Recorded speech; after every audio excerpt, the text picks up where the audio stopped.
हिंदी में यूपीएससी की तैयारी से संबंधित प्रोग्राम्स को देखने के लिए सब्सक्राइब करें स्टडी IQIAS हिंदी। हेलो दोस्तों, मैं मनोज कुमार आपका अपने चैनल स्टडी IQIAS पर स्वागत करता हूं और उम्मीद करता हूं कि आप सब लोग बहुत अच्छे होंगे और आप लोगों की जो तैयारी है, जिस उम्मीद से आप लोग अपना समय दे रहे हैं और अपनी मेहनत कर रहे हैं, उसमें ज़रूर सफल हो रहे होंगे। ठीक है ना दोस्तों, आज हम लोग चर्चा करेंगे लोक चित्रकला के बारे में। जैसा कि आप लोगों को बताया मैंने कि आज हमारा जो टॉपिक है लोक चित्रकला तो है ही है, लेकिन साथ के साथ हम इसे जानने की कोशिश करेंगे कि ये चित्रकला आखिर आम जनता की, आम जन की चित्रकला क्यों कहलाती है। इस पर हम विशेष तौर पर चर्चा करेंगे। ध्यान रखिएगा, क्योंकि मध्यकाल में, जैसा कि हमने पिछली क्लासेस में बताया है कि मध्यकाल में हमने दिल्ली सल्तनत, मुगल चित्रकला और फिर राजपूत चित्रकला के बारे में विशेष तौर पर चर्चा की थी कि जैसे हमने जहांगीर के समय को कहा कि यह चित्रकला का स्वर्ण युग है, उसी तरीके से राजपूत कला को हमने बताने की कोशिश की, क्या यह एक स्वदेशी चित्रकला है। देखिए, मैंने उसी तरीके से आप लोगों के साथ डिस्कस करने की कोशिश की है, जैसे जनरली एग्जाम में पूछे जाते हैं क्वेश्चन। वही तरीका है कि आज हम बात करेंगे लोक चित्रकला को लेकर के। ध्यान रखना, IAS और PCS दोनों प्रारंभिक और मुख्य परीक्षा में इससे संबंधित क्वेश्चन पूछे जा सकते हैं, इसलिए ध्यान रखिएगा। तो आज का टॉपिक हम लोग चर्चा कर रहे हैं लोक चित्रकला, क्या यह एक आम जनता की चित्रकला है या किसी राजा महाराजा के संरक्षण में विकसित हुई चित्रकला है। ठीक है ना, उस पर हम लोग चर्चा करेंगे और इसको आगे देखते हैं। तो जल्दी जल्दी से आप सभी लोग जुड़ जाइए। आप सभी लोगों का पुनः बहुत बहुत स्वागत है आपके अपने चैनल पर स्टडी IQIAS पर। मैं मनोज कुमार आपका स्वागत करता हूं। ठीक है ना, तो जल्दी जल्दी स्टार्ट करिए, जल्दी जल्दी ज्वाइन कर लीजिए। और आज का जो टॉपिक है हम दोस्तों बहुत इंपॉर्टेंट होने वाला है, ध्यान रखना, लोक चित्रकला। और ये आप सामने पेंटिंग देख रहे हैं, पेंटिंग का नमूना देखिए, सारी चीजें करिए। ऐसा लग रहा है जैसे किसी विशेष कलाकार ने नहीं, किसी सिद्धहस्त कलाकार ने नहीं, जैसे हम कह सकते हैं अबुल हसन, अब्दुल समद, मीर हसन अली, ऐसे बड़े बड़े निहाल चंद्र जैसे चित्रकार नहीं है, बल्कि आपने, मैंने या किसी भी व्यक्ति ने इसको बनाने की कोशिश की है, क्योंकि ये लग भी वैसे ही रही हैं जैसे हम लोग अपने घर में बनाते हैं। टेढ़ा मेढ़ी सारी चीजें होती हैं, उनको हम रंगने की कोशिश करते हैं। इसीलिए इनको कहा जाता है लोक चित्रकला, यानी कि ऐसी चित्रकला जो आम आदमी के द्वारा बनाई जाती है। और इसीलिए इसको हम क्या कहते हैं, आम जनता की चित्रकला। और ये जानने की कोशिश करेंगे इसमें कि आखिर इसे आम जनता की चित्रकला किन किन आधारों पर कहा जाता है। ओके दोस्तों, लोक चित्रकला की परंपरा दोस्तों भारत में प्राचीन काल से मौजूद है। ध्यान रखना, प्राचीन काल के इतिहास के संदर्भ में अगर हम बात करें तो यह चित्रकला आम आदमी ने पहाड़ी क्षेत्रों में गुफाओं के अंदर पहली बार बनाई थी। वो भी एक लोक चित्रकला की ही तरह थी, क्योंकि उन्हें किसी राजा महाराजा ने उस समय संरक्षण नहीं दिया था, ना ही वो सिद्धहस्त कलाकार थे। ध्यान रखना, उसके बाद देखेंगे तो पूरे के पूरे, चाहे सिंधु घाटी सभ्यता का काल रहा हो, उस समय उनके बर्तनों पर चित्र मिलते हैं। ठीक है ना, उसके बाद आ जाइए तो किसी भी युग में देखेंगे तो चित्रकला को लेकर के राज दरबार में बहुत ज्यादा संरक्षण नहीं मिला। इसे आम आदमी ने अपने बर्तनों पर, अपने आसपास के जो कैनवास है, अपने घर की दीवारें, तमाम सारी जो जमीन है जहां पर वो अपने जीवन के उत्सव के रंगों को रंगते हैं, उन सभी जगह पर चित्रकला बनाने की कोशिश की। और तो और छोड़ दीजिए, इन्हीं चित्रों को जाकर के बाद में देखेंगे मध्यकाल से थोड़ा सा पहले राजपूत युग हुआ या दक्षिण भारत के संदर्भ में देखेंगे तो उस समय सोचिए कि गुफाओं के अंदर जो बौद्ध गुफाएं थीं या जैन गुफाएं थीं या वैष्णव धर्म से संबंधित या शैव धर्म से संबंधित धार्मिक चित्र, धार्मिक जो गुफाएं बनाई गई, उनके अंदर दीवारों पर देखेंगे तो वहां आपको चित्र मिलेंगे। ध्यान रखना, और वो भी चित्रकार जो हैं वो बहुत बड़े विशेषज्ञ नहीं थे, लेकिन हाँ, आम आदमी से बेहतर थे। इसलिए उनके चित्र आज भी मंदिरों की दीवारों पर, गुफाओं के अंदर आपको देखने को मिलेंगे। जैसे आप अजंता एलोरा की गुफाओं में देखेंगे अप्सरा के चित्र, मरणासन राजकुमारी के चित्र, ये सारे चित्र आपको वहां देखने को मिलेंगे। लेकिन एक चित्रकला इन्हीं के समानांतर ग्रामीण क्षेत्र में आम आदमी के द्वारा विकसित होती है। आम आदमी के द्वारा, जो वहां की आम आदमी जो है वो चाहे देखिए शूद्र हो, दलित हो या फिर जनजातियां ही क्यों ना हो, कोई भी हो सकता है, उनके द्वारा ये विकसित होती है। ठीक है ना? इसीलिए इसे हम क्या कहते हैं? लोक चित्रकला कहते हैं। यस, यानी कि आम जनता के द्वारा विकसित, आम जनता द्वारा विकसित चित्रकला। ठीक है ना? ध्यान रखना, ये देखेंगे। और इसके जो नमूने हैं भारत में, वो कई रूप में दिखाई देते हैं। मधुबनी चित्रकला, कालीघाट चित्रकला, कलमकारी चित्रकला, गौड़ पेंटिंग, गौड़ चित्रकला, वर्ली चित्रकला, फड़ चित्रकला, थांगका, कलमपट। यानी कि अलग अलग राज्यों में अपनी अलग अलग शैली के रूप में ये विकसित हुई। जैसे हम मधुबनी की बात करें तो मधुबनी बिहार की है, कालीघाट बंगाल की है, कलमकारी आंध्र प्रदेश की है, गौड़ पेंटिंग इसी तरह से अलग अलग जगह पर ये विकसित हुई है। ध्यान रखना, वर्ली पेंटिंग महाराष्ट्र मुंबई की है, फड़ पेंटिंग राजस्थान की है, थांगका सिक्किम की है। ठीक है ना? कलमपट्ट है, ये भी इसी तरीके से अलग राज्यों में विकसित हुई है। यानी अलग अलग राज्यों में इनकी अपनी शैली विकसित हुई है। आज हम इन सब पर एक एक करके सबको डिस्कस करेंगे, लेकिन उससे पहले हम डिस्कस करेंगे कि आखिर लोक चित्रकला क्यों कहते हैं, इसकी विशेषताएं क्या है और इसे आम जनता की चित्रकला क्यों कहते हैं। क्योंकि ध्यान रखना, लोक चित्रकला, मैंने कहा इसे आम जनता या ग्रामीण क्षेत्रों में, बिल्कुल ग्रामीण क्षेत्रों में, ध्यान रखना, जो ग्रामीण क्षेत्र से संबंधित है उसने इसे विकसित किया है, या फिर वन क्षेत्रों में, वन क्षेत्रों में इसे जनजातियों ने विकसित किया है, जनजातियों ने विकसित किया है। ध्यान रखिएगा, इसीलिए इसको पहला जो कारण है कि इसे आम जनता ने बिना किसी प्रशिक्षण के, बिना किसी के मार्गदर्शन के, एक पीढ़ी से दूसरी पीढ़ी में यह हस्तांतरित होती चली गई और इसे आम जनता या जनजातीय क्षेत्रों में आम लोगों ने ही विकसित किया। यानी कि इसके अंतर्गत देखा जाए तो आम जनता की जो परंपराएं हैं उनको इसमें विशेष तौर पर दर्शाया गया है। यानी कि इन चित्रों में कहीं पर भी किसी राजा महाराजा के जीवन से संबंधित चित्र नहीं है। यह हमारे और आपके जीवन से संबंधित जो परंपराएं हैं उनको दर्शाने की कोशिश की गई है। ठीक है ना?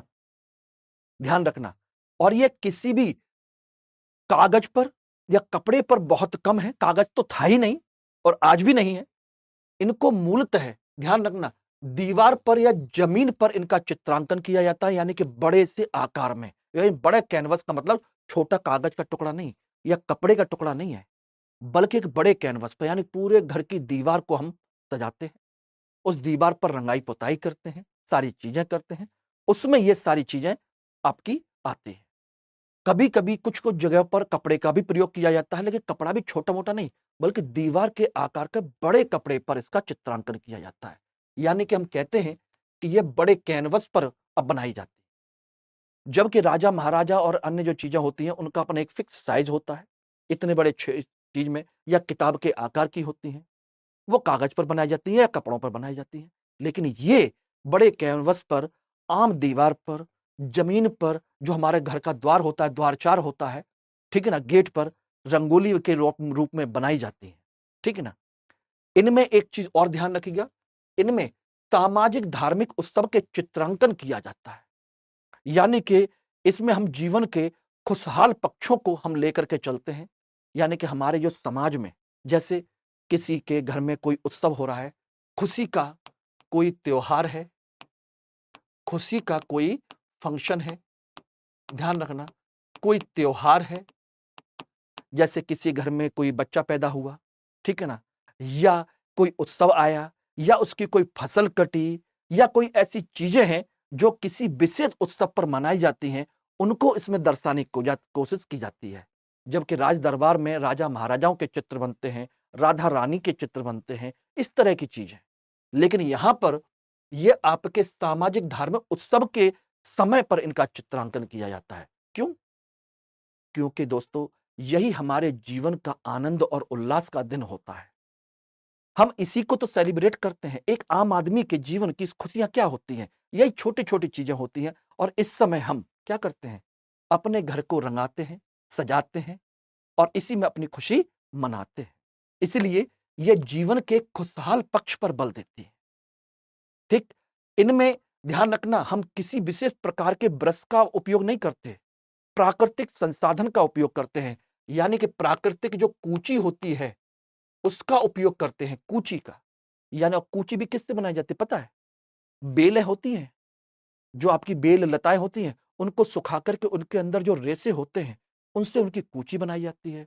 इनके जो रंग होते हैं, वो आपके सोचिए पत्थर, जो रंगीन पत्थर होते हैं उनको पीस करके, या गेरू होता है, या फिर आपकी सब्जी और फूल होते हैं, उनका उपयोग किया जाता है।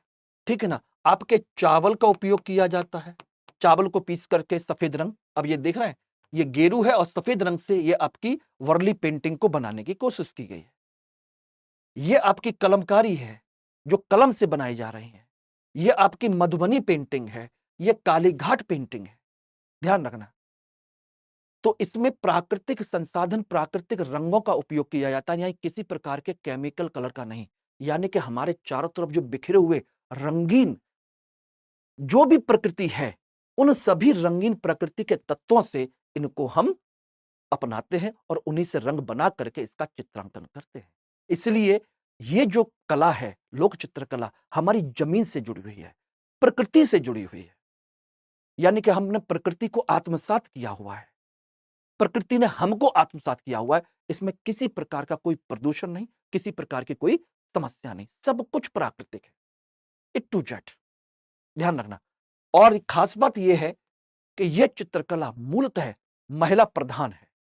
क्यों महिला प्रधान है? क्योंकि ध्यान रखिए दोस्तों, हमारे घर में जब भी कोई उत्सव का आयोजन होता है या कोई भी खुशी का मौका आता है, उस समय घर को सजाने, धजाने, उसको रंग रोगन करने या इस तरह की किसी भी चीज का जो जिम्मेदारी होती है, वो एक महिला की होती है। ऐसा नहीं कि जबरदस्ती उसको बना दिया गया है, उसने इसको बनाया हुआ है, समझाया हुआ है, क्योंकि घर को चलाना, घर को सजाना, घर को संवारना एक महिला का कर्तव्य माना गया और महिला ने इसको बखूबी निभाया है। इसीलिए महिलाओं के हाथों में जो कलाकारी है वो पुरुषों के हाथ में बहुत कम है।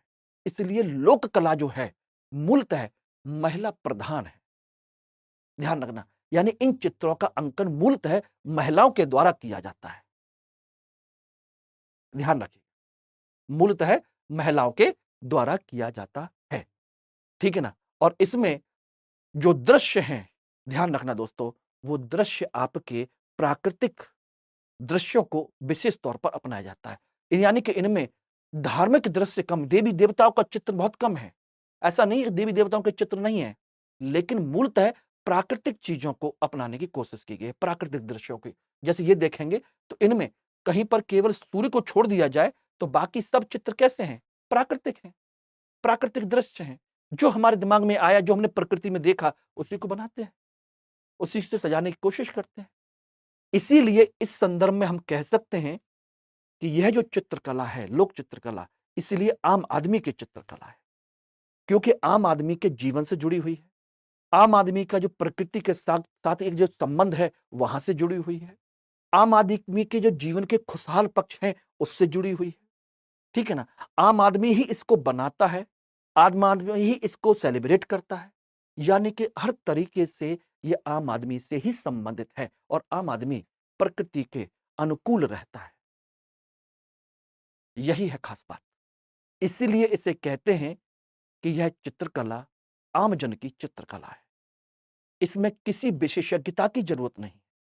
आप देखेंगे आपके अपने घरों में नाग पंचमी की पूजा होती है तो दीवारों पर हम गेरू, काले रंग कोयला और चावल के पीस करके सफेद रंग बनाते हैं और उसको दीवारों पर हम नाग देवता बनाते हैं।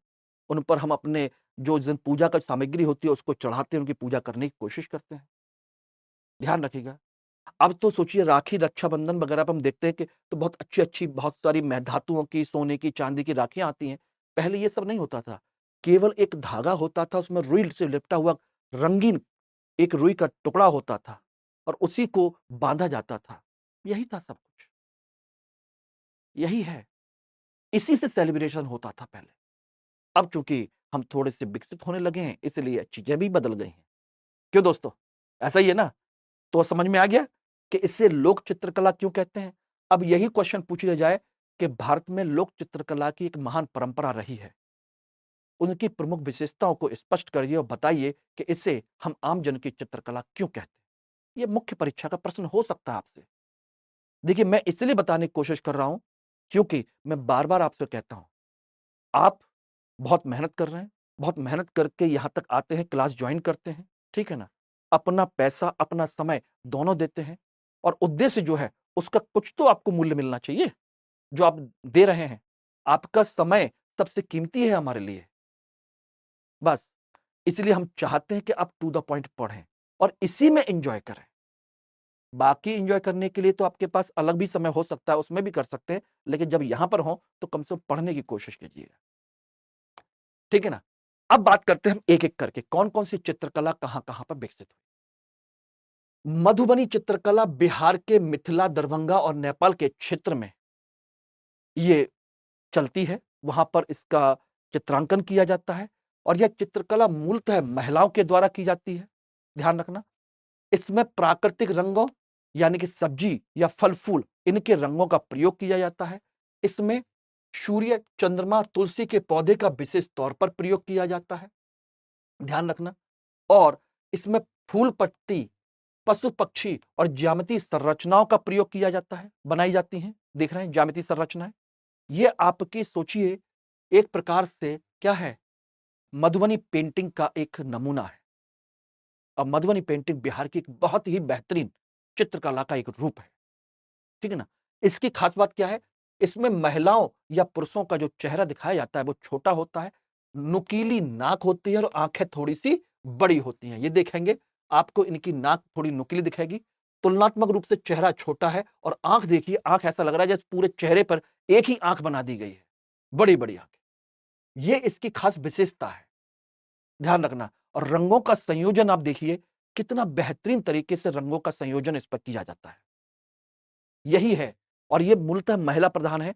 पहले ये आपके बड़े से कपड़े पर या दीवारों पर बनाई जाती थी, फिर बड़े से कपड़े पर बनाई जाती थी। अब आज की डेट में इसे सोचिए मार्केटिंग करने के लिए लोग अब कागज पर बनाकर, कैनवस पर बना करके इसको सेल आउट करने लगे हैं और लोग इसको खरीद कर अपने घर की दीवारों पर सजाते हैं। यानी कि अब ये विस्तार पूर्वक पूरी दुनिया में फैलने लगी है, ध्यान रखना। ओके, दूसरा कालीघाट पेंटिंग। कालीघाट पेंटिंग आपकी बंगाल से संबंधित है, ठीक है ना? यह पूरी तरह ग्रामीण चित्रकला है और इसमें चटकीले रंगों का प्रयोग होता है, चटक। देखिए आपके 3 रंग हैं, काला, लाल और नीला, बिल्कुल चटक रंग, जैसे ऐसे एकदम बिल्कुल अट्रैक्ट कर रहे हैं। रंगों का विशेष संयोजन नहीं है जैसे मधुबनी पेंटिंग की तरह, वैसा नहीं है, चटक रंगों का प्रयोग है। देवी देवताओं और सामाजिक अंकन इसमें किया जाता है, यानी देवी देवताओं के भी चित्र बनाए जाते हैं और सामाजिक दृश्य बनाए जाते हैं। जैसे ये देखेंगे 3 ग्रामीण महिलाओं के चित्र हैं, सोचिएगा। ये आपके राजपूताना की तरह, जो आपको मैंने कल बताया था, राजस्थान की मोनालिसा बनी ठनी की पेंटिंग नहीं है कि एक रानी साहिबा पूरा सज धज के बैठी हों। ये ग्रामीण क्षेत्र की, ग्रामीण परिवेश की महिलाएं जो साड़ी ओढ़े हुए हैं, देखिए गले में एक सिंपल सा एक मंगलसूत्र टाइप का, एक माला टाइप की पड़ी हुई है, कान में 2 झुमके हैं, एक माथे पर बुंदका लगा हुआ है। बस इतनी सी चीजें हैं, बहुत सिंपल सा, ठीक है ना? ध्यान रखना, इनमें गोल चेहरा, लंबी और बड़ी आंखें।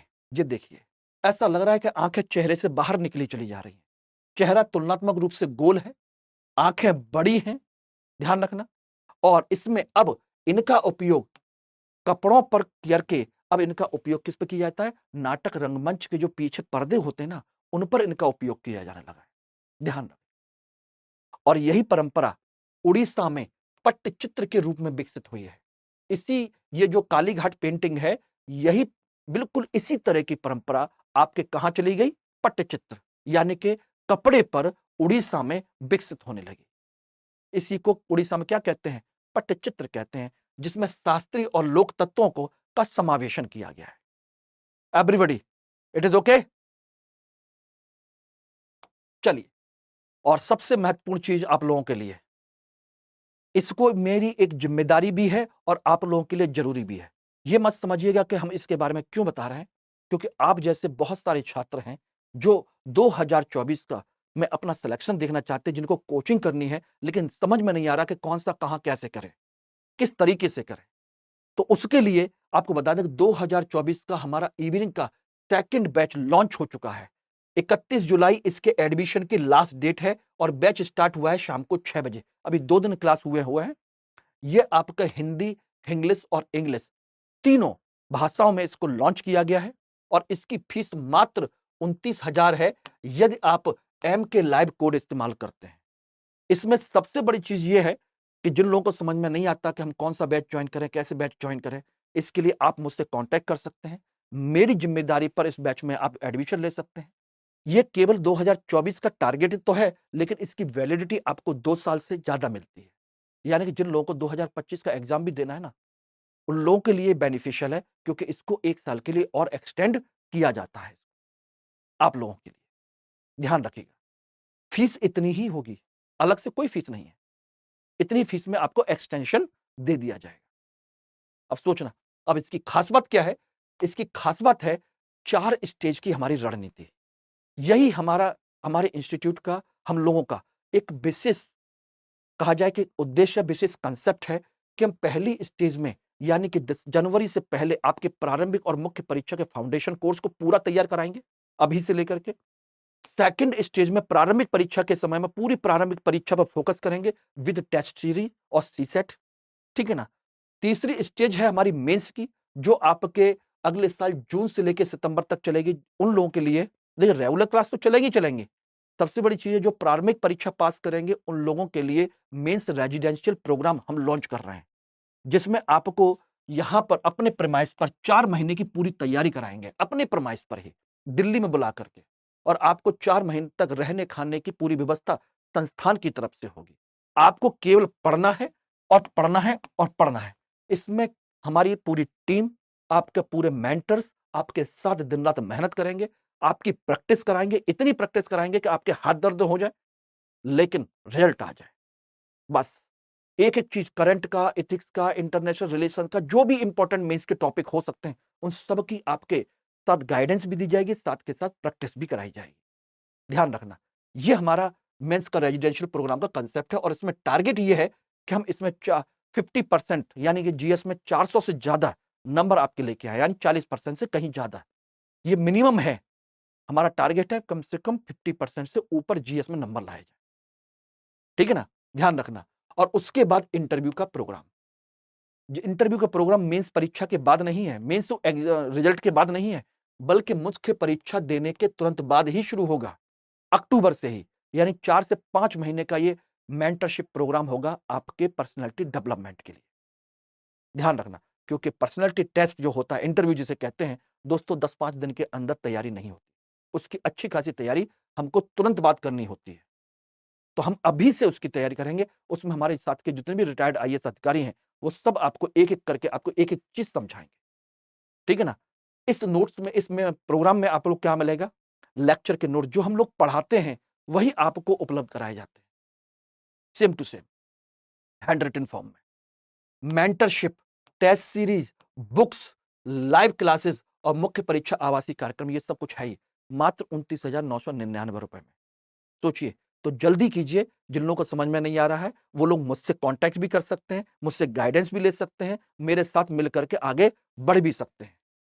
अगर भरोसा है तो जुड़िए और आप लोग सफलता हासिल कीजिए। बस यही एक उद्देश्य है, यही एक सपना है, ठीक है ना दोस्तों। तो चलिए अगली बात करते हैं, कलमकारी चित्रकला। कलमकारी चित्रकला आपकी आंध्र प्रदेश और तेलंगाना के क्षेत्र से संबंधित है। ध्यान रखना, इनमें वनस्पति रंगों का ही प्रयोग किया जाता है, लेकिन किसके माध्यम से? कलम के माध्यम से। इसमें कूची यानी कि ब्रश का उपयोग नहीं होता, बल्कि कलम यानी कि एक तरीके से सरकंडा टाइप का लेते हैं, उस पर नोक बनाते हैं। अगर आप लोगों ने देखा हो, पहले कभी पढ़े हो, अट्टी पट्टी पे लकड़ी की तख्ती वगैरह होती थी, उस पर कलम से हम लोग लिखते थे, खड़िया वगैरह के थ्रू। वही सेम चीज यहां पर उसी तरीके के महीन कलम बनाई जाती है और उसमें उन रंगों के माध्यम से देखेंगे तो उस पर देखिए कितने गौर से हाथी का एक चित्र बनाया गया है, ऐरावत का।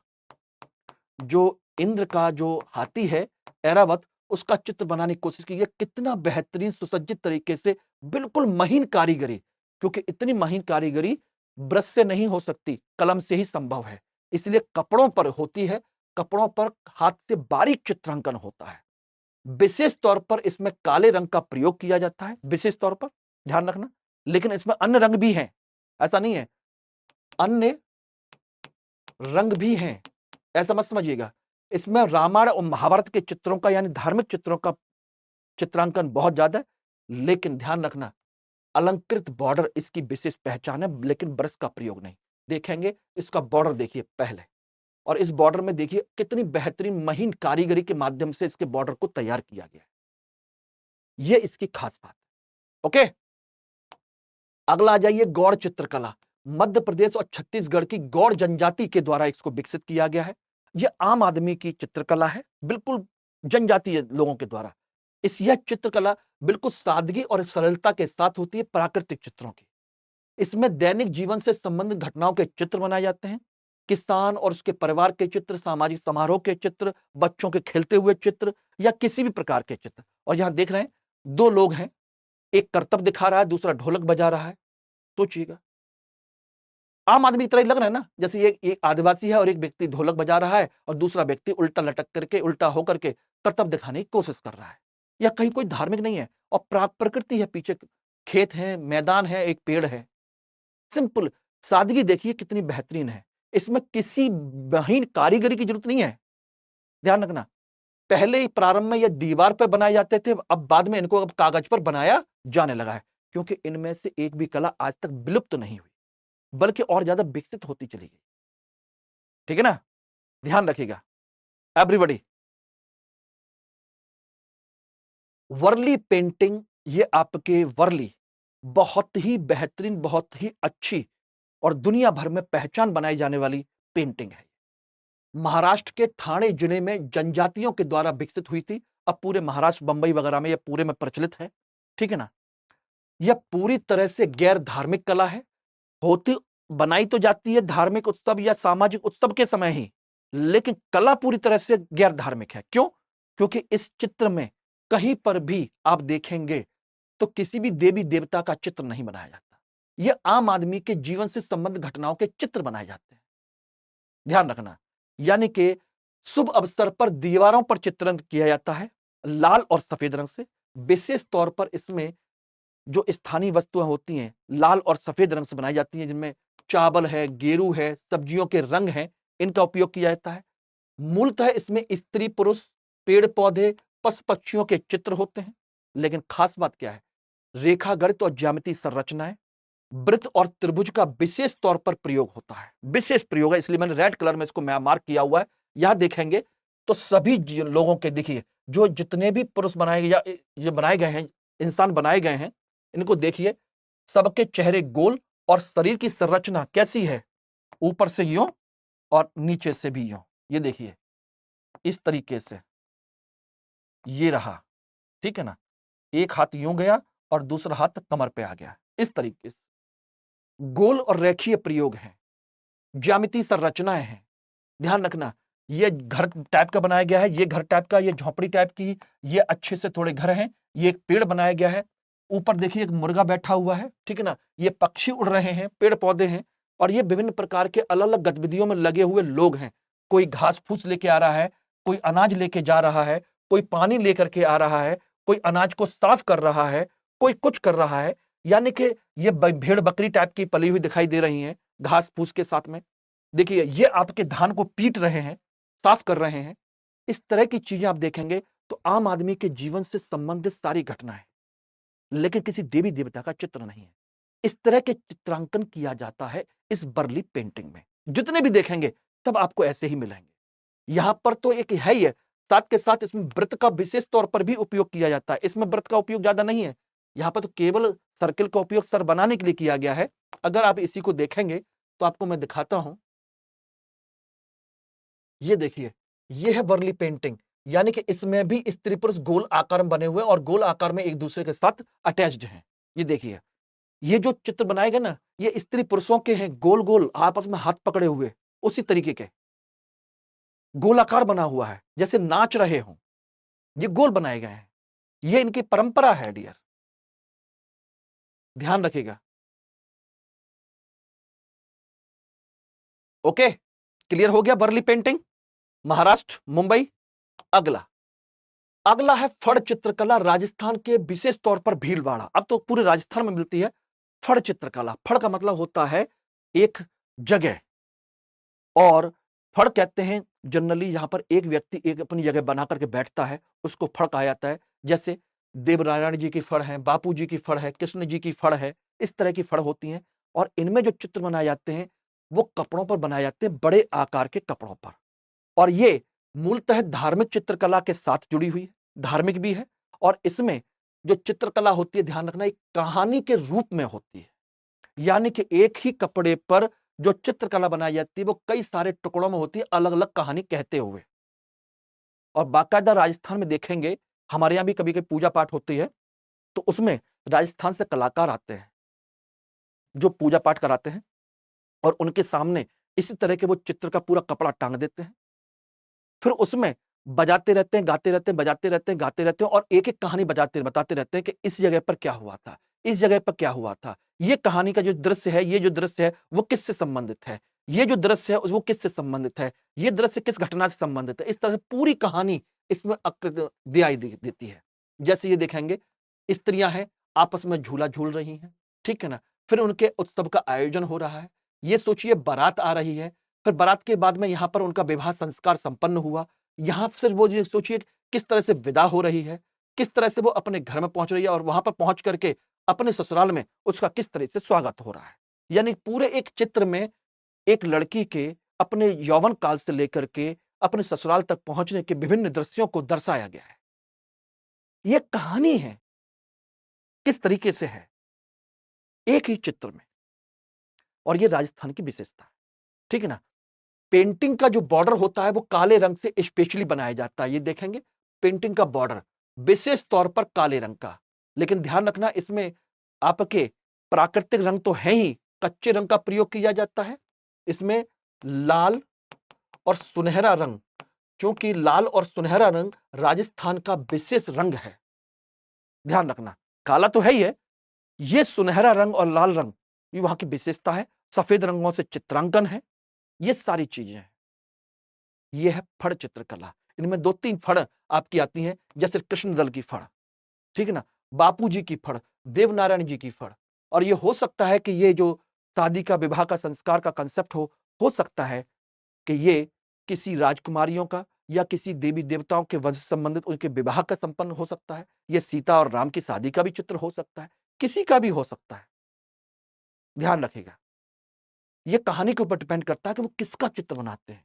राम सीता का बनाते हैं, या रुक्मिणी और कृष्ण की शादी का चित्र बनाते हैं, या कैसे करते हैं, वो डिपेंड करता है। ओके, अगला है थंग का चित्रकला। थंग का बेसिकली सिक्किम, पूर्वोत्तर राज्य के सिक्किम से संबंधित है, और इसका संबंध बौद्ध धर्म से है। किससे है? बौद्ध धर्म से। थंग का सिक्किमी बौद्ध धर्म का एक हिस्सा है, और इसे पारंपरिक तिब्बती शैली में चित्रित किया जाता है। इसमें एक ध्यानी बुद्ध का, ध्यान रखना, किसका चित्र बनाया जाता है? ध्यानी बुद्ध के चित्र बनाए जाते हैं।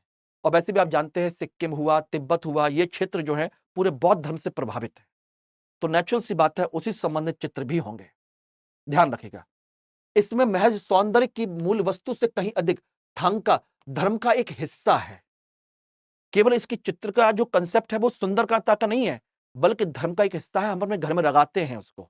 और लामा, जो तारानाथ, जो बौद्ध भिक्षु होते हैं, बौद्ध पुजारियों द्वारा इनका चित्रांकन किया जाता है, ठीक है ना। ये थंग का कोई और नहीं बल्कि एक देव बुद्ध का एक रूप है, जिसको हम क्या कहते हैं, एक देवता के तौर पर इसको अपनाते हैं।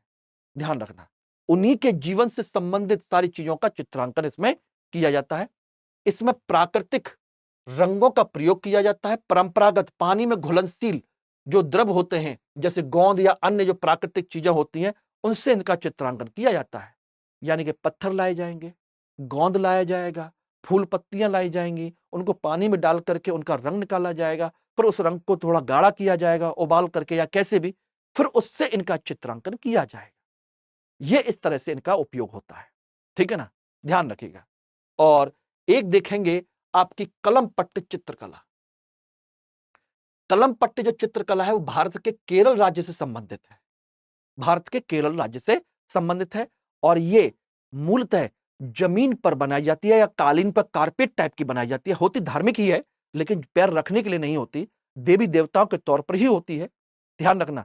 और पारंपरिक कला है, जमीन पर नीचे बिछाने के लिए किसी विशेष उत्सव के समय इसको बनाया जाता है। ये जो चित्र देख रहे हैं ना, काली का, दुर्गा का ये रूप है, तो ये 8 हाथों वाली मां दुर्गा का चित्र दिखाने की कोशिश की गई है, देखिएगा, ये है, ठीक है ना। इससे वज्रपात के रूप में इसको भेंट किया जाता है, यानी भेंट के रूप में इसका प्रदर्शन किया जाता है। और जो पट्टकुरूप यानी कि जो मूलतः बनाने वाले लोग हैं, वो समुदाय है, उसे पट्टकुरूप कहते हैं, वो समुदाय इस कार्य को करता है, यानी वही इसको बनाता है। इसमें भद्रकाली के, अयप्पन के, वेट्टू कोरुकमन के, नाग देवता आदि देवताओं के आशीर्वाद के तौर पर इनके चित्र बनाए जाते हैं। और ये कलम चित्र जो होते हैं 5 रंगों के उपयोग करके फर्श पर बनाए जाते हैं। विशेष तौर पर 5 रंग होते हैं, उन्हीं से बनाए जाते हैं और फर्श पर बनाए जाते हैं। और वही जो पट्टकुरूप जो बनाने वाला समुदाय है, वही इसको बनाता भी है और बनाते हुए गाता भी है। वही बताता भी है कि इस कहानी का अर्थ क्या है, कैसे है और ये क्यों बनाया जा रहा है। गाते गाते बनाते जाते हैं और सुनाते जाते हैं।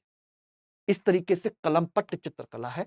मूल रूप से ब्रश से कम और कलम से ज्यादा बनाया जाता है, क्योंकि ये महीन होती है। आप देखेंगे किस तरीके से इसका चित्रांकन किया गया है, ऐसा लगता है जैसे महाराष्ट्र की रंगोली बनाई गई हो, लेकिन रंगोली इतनी महीन कलाकारी के साथ नहीं होती, ध्यान रखना, इतनी महीन कलाकारी के साथ रंगोली नहीं होती है, ये अलग ही शैली है। तो इस तरीके से हमने 8-9 प्रकार की आपकी क्या देखी है, लोक कला के संबंध में आपकी चित्रकला की जानकारी हमने डिस्कस की, ठीक है ना। और इस तरीके से भारत के लगभग जो सभी महत्वपूर्ण राज्य हैं जहां पर कला का विकास हुआ है, उन सबको हमने डिस्कस किया है। ओके, तो ये प्रमुख कला है जिसे हम लोक कला कहते हैं। अब आप समझ सकते हैं कि इसमें किसी विशेष प्रकार के राजा महाराजा का कोई योगदान नहीं है, किसी प्रकार का कोई संगठनिक चर्चा नहीं है, कोई विशेष अलग तरीके से शिक्षित प्रशिक्षित कलाकार का उपयोग नहीं होता। यह आम आदमी के द्वारा आम प्रकृति के संबंध में उठाए गए संसाधनों से बनाई जाती है, ध्यान रखना। इसीलिए इसे हम क्या कहते हैं, आम जनता की चित्रकला। इसको बिल्कुल भी ये मत मानिएगा कि ये किसी विशेष दक्ष कलाकारों के द्वारा बनाई जाती है। हाँ, अब इसका उपयोग हम विशेष तौर पर दुनिया भर में इसको सेल आउट करने और इसको प्रचार प्रसार करने के लिए अब हम व्यवस्थित तरीके से उसका उपयोग करने लगे हैं। अब हर राज्य में इस तरह की चित्रकला को मतलब संरक्षण भी दिया जा रहा है, सरकार भी संरक्षण दे रही है, प्लस बहुत सारे संगठन इस पर काम कर रहे हैं। वो लोग अपने संगठन के अंदर कलाकारों को शिक्षित प्रशिक्षित भी करते हैं, कागज से लेकर के बड़े कैनवस पर बना करके इसको दुनिया भर में सेल आउट कर रहे हैं। आप इस तरह की पेंटिंग को आप भी अब मंगा सकते हैं, लेकिन जो आती हैं, जो बिकती हैं, वो हैं, उसी से संबंधित हैं। लेकिन ये कला आज भी उन क्षेत्रों में चले जाइए, वहां पर उनके सांस्कृतिक सामाजिक उत्सव के समय इनका उपयोग भी किया जाता है, ठीक है ना, ध्यान रखिएगा दोस्तों। तो ये है आपके लोक चित्रकला मध्यकाल की, और मैं समझता हूं यहां से आपका प्रारंभिक और मुख्य परीक्षा का सारा प्रश्न आपका सॉल्व हो जाएगा। देखिए, मेरे साथ आए हैं तो कुछ ना कुछ आप ले करके जाएंगे, बाकी आपकी इच्छा है, लेते हैं या नहीं लेते। सुनेंगे तो कुछ ना कुछ लेके जाएंगे, और मजा तब आएगा जब आप एग्जाम में बैठेंगे और एग्जाम में बैठने के बाद इससे संबंधित क्वेश्चन आएगा, तब आपके चेहरे पर एक हल्की सी मुस्कुराहट आएगी और सोचेंगे हाँ, मनोज सर ने पढ़ाया था। हमने ध्यान से पढ़ा था या नहीं पढ़ा तो बात की बात है, लेकिन सर ने पढ़ाया था, क्वेश्चन आया है। क्योंकि मैं वही पढ़ाना पसंद करता हूं, वही बताना पसंद करता हूं जो मैंने जिंदगी में किया है। मैंने जिंदगी में कभी चीजों को हल्के नहीं लिया। अपनी तैयारी क्रम में मैंने उसी लेवल पर तैयारी की जैसे मुझे इस एग्जाम को पहली और आखिरी बार में निकालना है, बस उसी तरीके से पढ़ाई की। यही कारण था कि मैंने फर्स्ट अटेम्प्ट में यूपीएससी प्री क्वालिफाई किया, मेंस लिखा, दूसरे तीसरे चौथे अटेम्प्ट में तीनों बार इंटरव्यू दिया, ठीक है ना। यूपी पीसीएस में 2009 में सिलेक्शन लिया, लेकिन जॉब मैंने छोड़ दिया। सिर्फ मैं किस लिए कि मैं ईमानदारी से आप लोगों तक अपनी नॉलेज को शेयर कर सकूं, अच्छे से पढ़ा सकूं। बस आप लोग बनेंगे तो मेरी सफलता होगी। मैंने इसलिए जॉब नहीं छोड़ा कि बस वहां पर मुझे काम चल जाए।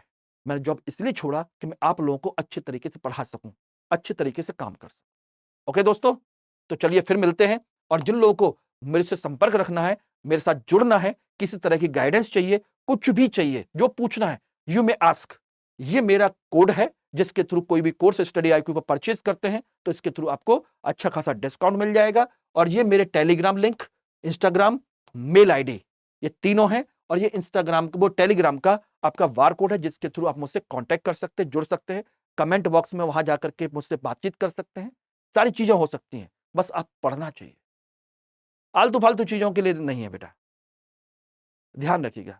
पढ़ाई से संबंधित कुछ भी पूछना है, आप मुझसे आ जाइए, जुड़िए और पर्सनल गाइडेंस लीजिए, कोई समस्या नहीं। उसके लिए ही तो मैं कर रहा हूं, और किस लिए कर रहा हूं, ठीक है ना।